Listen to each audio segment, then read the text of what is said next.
Hello, friends. Today I wanted to talk about narcissist insults. Okay.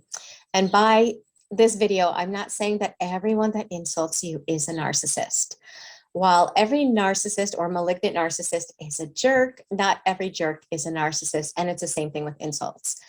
Narcissists, malignant narcissists will insult, but that doesn't mean that everyone that insults is automatically a narcissist. Just want to clarify because I feel like anytime now somebody's doing a behavior, acting in a certain way that is unkind or unloving, they're now being labeled as a narcissist. Okay, so that being said, let's talk about why they insult you, because they always have a purpose with everything they do, and 3 things that happen as a result. Okay, so with that in mind, let's get started. For those that don't know me, my name is Michele.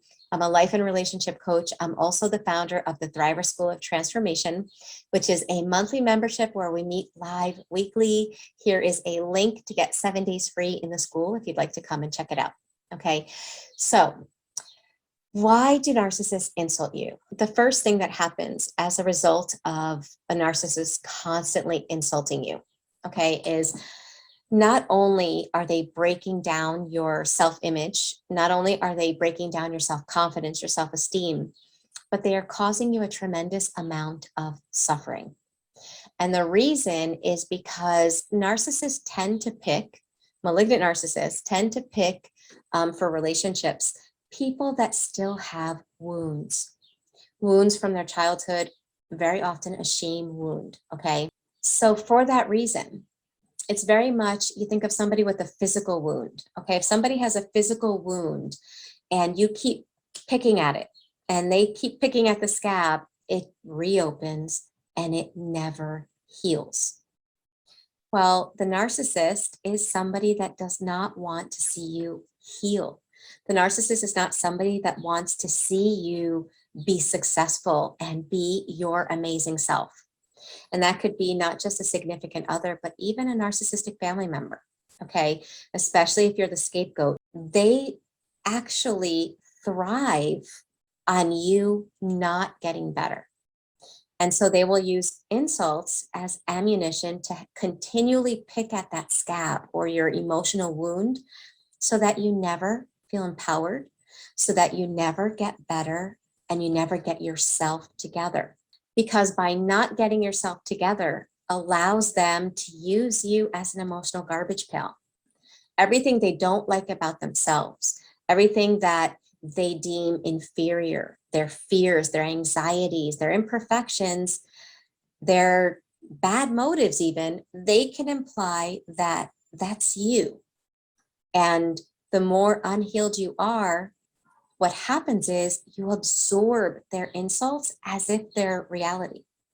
You make it mean something about you. So the narcissist says something mean, right? And insults hurt anybody, whether you have a shame wound or not. But it crosses into suffering with people with a shame wound because they make it mean something about them. So, for example, if I was healed and empowered and a malignant narcissist said to me, Michele, you're a horrible person, I would be hurt that they think something so ugly about me. I'd be like, wow, ouch, that kind of hurts. But it's not going to cause me suffering because I know who I am. Somebody that's not healed, when the narcissist says, you're a bad person, it's almost like their world falls apart because they make it mean that that's true. This person thinks I'm a bad person, and unless I can convince them that I'm not, I can't feel good about myself.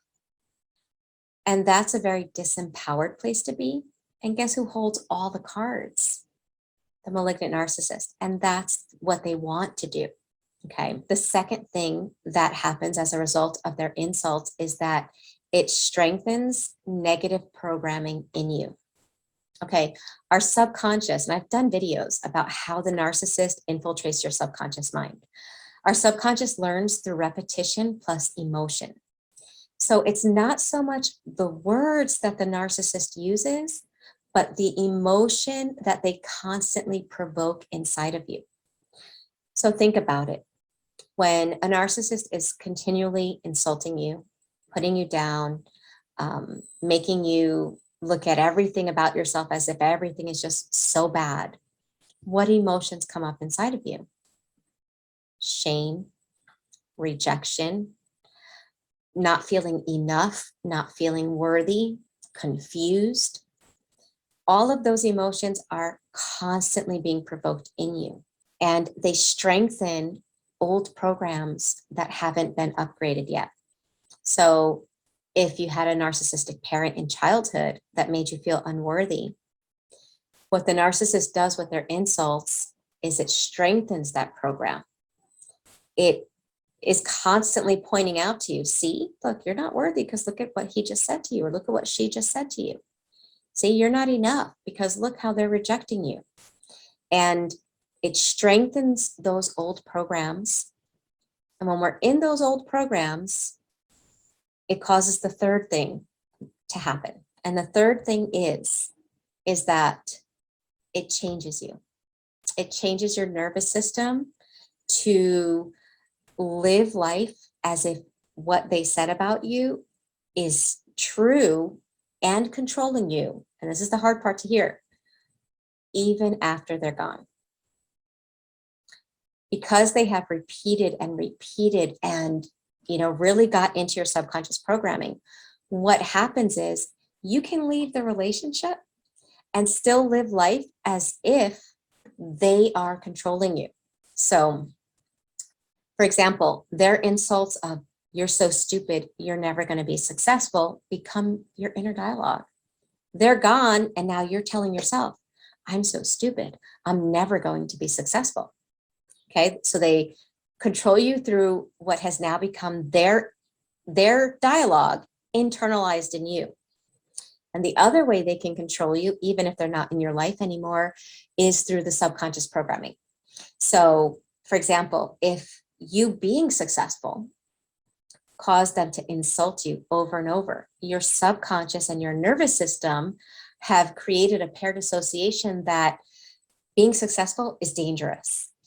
And when that happens, even if they're not in your life, you'll start to do things that would allow you to be successful. And all of a sudden you'll start feeling all these things in your body because your subconscious is kicking on, trying to keep you safe and telling you, no, you don't want to do that because that's going to cause you emotional pain.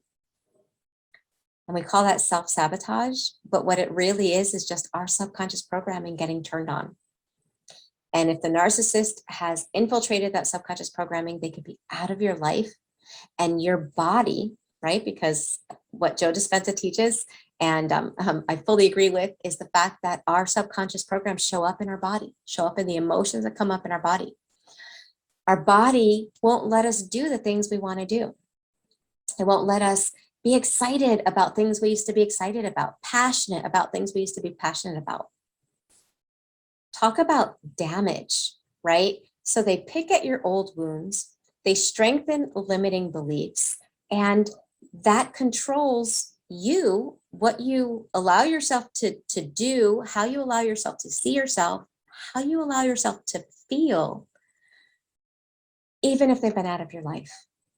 And I see this over and over again. I know people that have been out of their parents' home for years and they still can't bring themselves to do certain things that they were insulted for doing when they were younger. And I'm not talking about bad things. I'm not talking about drugs. I'm not talking about bad things. I'm talking about things that were creative, things that allowed that child to excel at something. They insulted them to the point that now that adult child can't engage in those creative talents or behaviors or skills that they were once amazing at.